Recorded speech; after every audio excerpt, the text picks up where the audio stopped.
नमस्कार, राज की बात में आपका स्वागत है।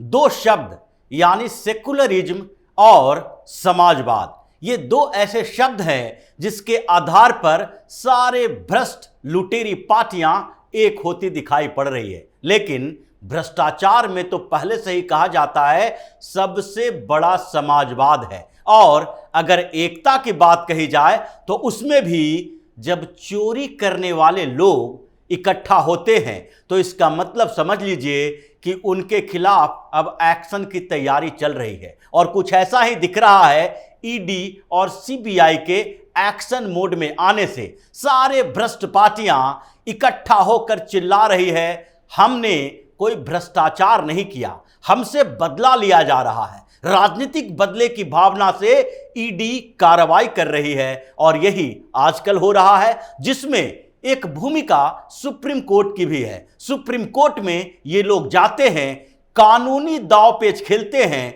और सुप्रीम कोर्ट बीच बीच में ईडी को हतोत्साहित करने के लिए टिप्पणियां करता है।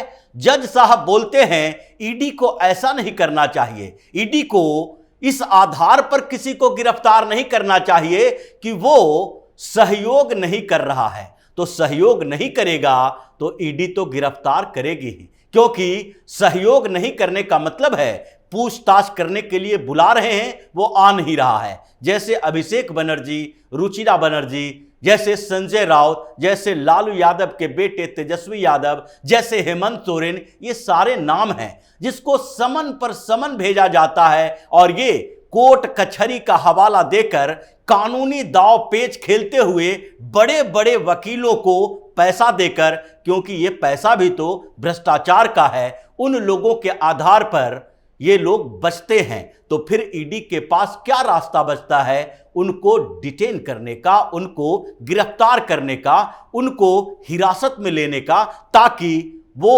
उनके सामने हो और समन भेजने की नहीं बल्कि पूछताछ करने की जरूरत पड़े। इसीलिए सुप्रीम कोर्ट में अलग सुनवाई चल रही है। ये एक एक करके अलग अलग मामला लेकर जाते हैं कि माय लॉर्ड हमें बचाइए, क्योंकि हमने भ्रष्टाचार तो किया है और उस भ्रष्टाचार पर अगर एक्शन होगा तो पूरा सेकुलरिज्म खतरे में पड़ जाएगा, क्योंकि हम सेकुलर पार्टियां हैं। समाजवादी आइडिया, आधार, विचार जो है वो खतरे में पड़ जाएगा, क्योंकि हम समाजवादी पार्टियां हैं, हम देश की चिंता करते हैं। लेकिन ऐसा होने वाला नहीं है।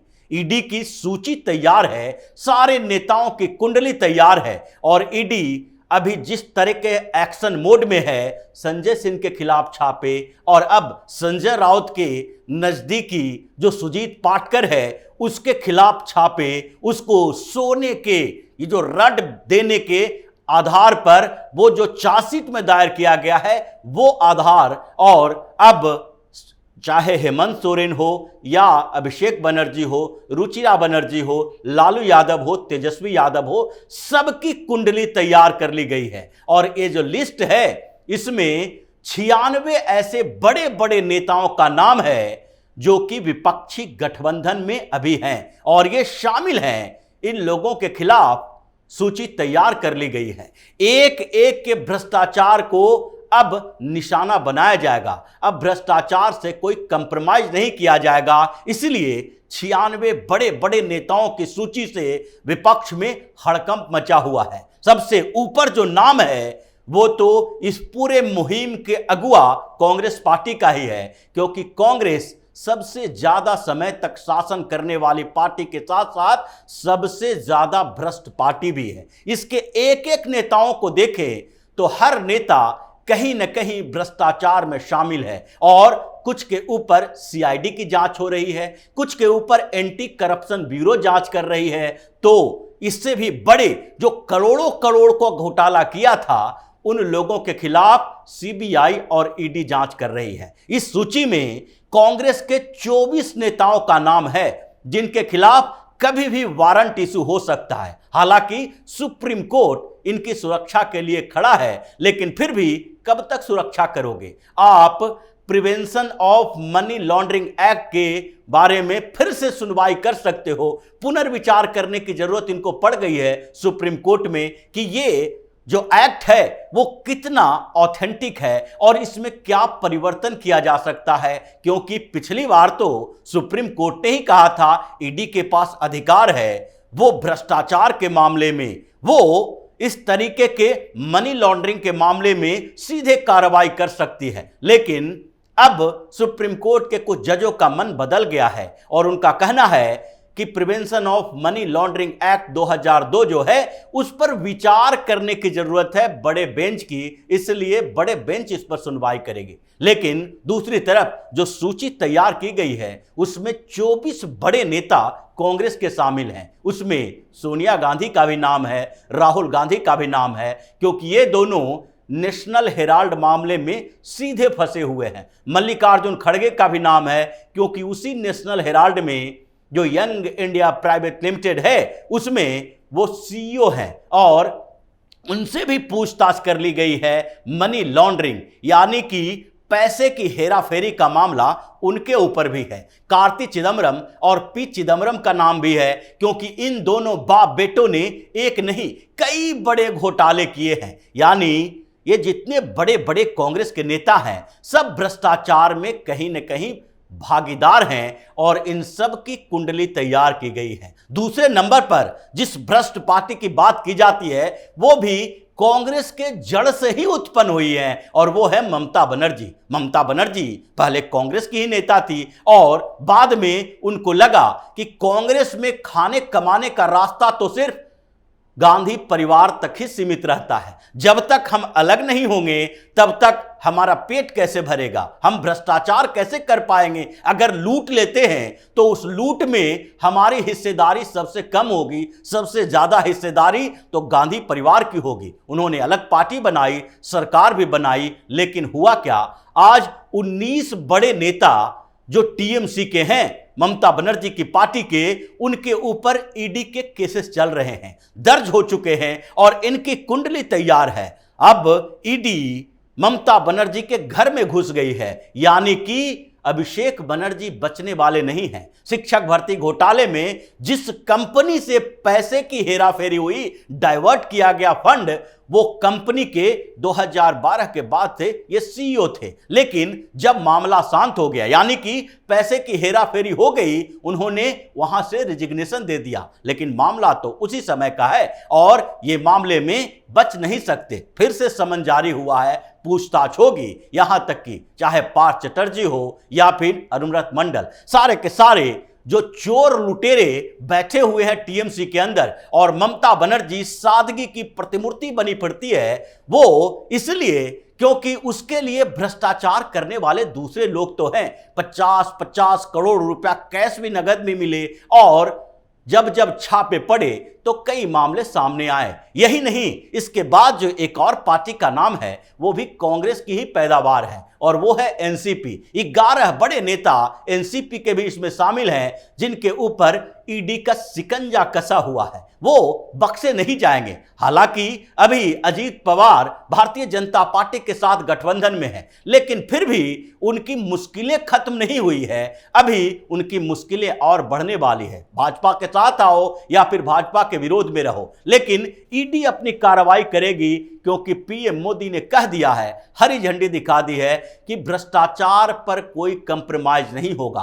तेलंगाना में उन्होंने यही बात कही, रैली के दौरान कहा कि केसीआर चाह रहे थे कि वो एनडीए में शामिल हो जाए। उन्होंने बातचीत भी की, लेकिन हम लोगों ने कहा एनडीए में आपके लिए जगह नहीं है, क्योंकि उनका मानना था कि वो अपने बेटे केटीआर को गद्दी सौंप दे। पीएम मोदी ने साफ तौर पर कहा ये राजशाही नहीं है, उसको आप सीएम बना दें और हमारे साथ आके कैबिनेट में मंत्री बन जाएं और आपके सारे भ्रष्टाचार के पाप धुल जाएं। हम आपको अपने साथ नहीं रख सकते। हालांकि अजीत पवार का मामला दूसरा था और उनके खिलाफ जो जांच चल रही है उसमें पूछताछ जारी है, लेकिन फिर भी इसके बाद शिवसेना का भी नंबर है। 8 नेता शिवसेना के भी हैं जिसके ऊपर भ्रष्टाचार के केस चल रहे हैं और ईडी एक्शन मोड में है। उन लोगों को पूछताछ के लिए कभी भी बुला सकती है। संजय राउत तो ऐसे नेता हैं, जेल गए, जेल से बाहर बेल पर आए, क्योंकि सरकार चाहे भी तो इन न्यायालयों को अपने तरीके से नहीं बता सकती कि आप जिन भ्रष्टाचारियों को संरक्षण दे रहे हैं वो समाज में रहने के लायक नहीं है। समाज से बाहर उनके लिए जो बनाया गया है वो है जेल का बैरक, उन्हें वहीं रहने दें। अगर वहां से बाहर निकालेंगे तो फिर ये वही गंध फैलाएंगे। इसके बाद जो नाम है ये सपा, बसपा, आरजेडी, ये 3 पार्टियां हैं। इन 3 पार्टियों में चूंकि रीजनल पार्टियां हैं और रीजनल पार्टियों में ये एक बड़ी विशेषता है कि इसमें खाने कमाने के लिए जो सबसे ज्यादा मौका मिलता है वो ऊपर के लोग यानी कि जिनकी पार्टी है उन्हीं को मिलता है। केस कम होते हैं लेकिन उन्हीं के खिलाफ होते हैं, चाहे लालू हो, राबड़ी हो, तेजस्वी हो, मीसा भारती। अब एक ही परिवार के इतने लोगों का नाम है लेकिन इन तीनों पार्टियों पर 5-5 बड़े नेताओं को ईडी के चंगुल में रखा गया है। इनकी कुंडली तैयार की गई है। आम आदमी पार्टी एक नई कट्टर ईमानदार पार्टी है और ये कट्टर ईमानदार केजरीवाल के खिलाफ भी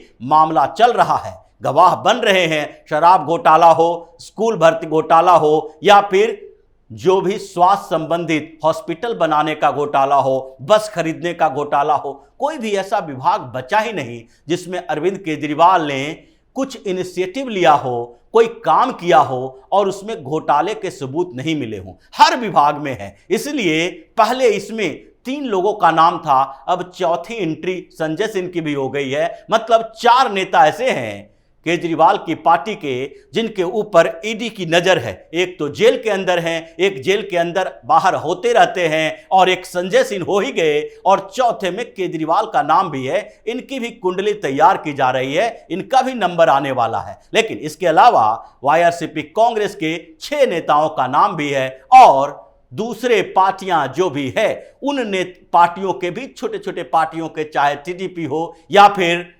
साउथ इंडिया की जो आजकल सनातन विरोधी पार्टी हो गई है डीएमके, उसके भी 4 नेताओं का नाम है इस लिस्ट में और उनके कुंडली भी तैयार की जा रही है। यानी कि विपक्ष के 96 ऐसे बड़े बड़े नेता हैं जिसकी कुंडली ईडी के पास पड़ी है और एक एक करके सबूतों के आधार पर अब छापेमारी शुरू होगी। संजय सिंह से शुरू हो गई है। ये सारे लोग इसीलिए संजय सिंह का समर्थन कर रहे हैं और आम आदमी पार्टी को ऐसे बता रहे हैं कि आम आदमी पार्टी उभरती हुई पार्टी है। विपक्ष में पीएम मोदी के इशारे पर ईडी एक्शन ले रहा है। लेकिन अब इन आरोपों प्रत्यारोपों से कुछ नहीं होने वाला है। हरी झंडी मिली हुई है। अगर आप ईमानदार हैं, सबूत कोर्ट के सामने पेश करें, एक भी सबूत पेश नहीं कर पाते हैं और ईडी ने जो सबूत पेश किए हैं उसी का आधार है 100 करोड़ रुपए के साउथ लॉबी से किकबैक। ये सबूत ईडी ने दिए, कोर्ट ने माना और इसलिए सिसोदिया अभी तक बाहर नहीं आया है। ये सबूत हैं ईडी के हर लोगों के बारे में, चाहे सोरेन हो, लालू यादव हो या तेजस्वी यादव हो। ये सारे नेताओं के खिलाफ सबूत हैं और ये स्पष्ट सबूत हैं। लेकिन कानूनी दांवपेच है। हाई कोर्ट, सुप्रीम कोर्ट में ये जिस तरीके से कानून को तोड़ मरोड़ कर पेश करते हैं और भ्रष्टाचार से कमाए गए पैसों का इस्तेमाल बड़े बड़े वकीलों के लिए को हायर करने के लिए करते हैं, उसी का नतीजा है कि बेल का खेल चल रहा है। ये बेल पर बाहर हैं, ये सजा से मुक्ति नहीं मिली है। सजा तो होगी लेकिन ईडी भी अब एक्शन में है और पैसे जो 20 लाख करोड़ इन लोगों ने लूटे हैं उसकी रिकवरी का दौर भी चल रहा है, क्योंकि 1,04,700 करोड़ रुपए तो रिकवर किए जा चुके हैं। 900 करोड़ रुपए की संपत्ति जब्त भी की जा चुकी है और ये अभी धीरे धीरे बढ़ेगा। ये 20 लाख करोड़ रुपए जब तक सरकारी खजाने में नहीं आ जाता, पीएम मोदी चैन से बैठने वाले नहीं हैं, क्योंकि उन्होंने ही अनाउंस किया है कि इन चोर लुटेरों पार्टियों ने 20 लाख करोड़ रुपया देश का खा लिया है और हम उससे वो निकलवा कर रहेंगे। तो इसी तरह की खबरों के साथ फिर से हाजिर होंगे। तब तक के लिए बने रहिए हमारे साथ और देते रहिए हमें सहयोग, ताकि इसी तरह की खबर हम आपके लाते रहें। धन्यवाद।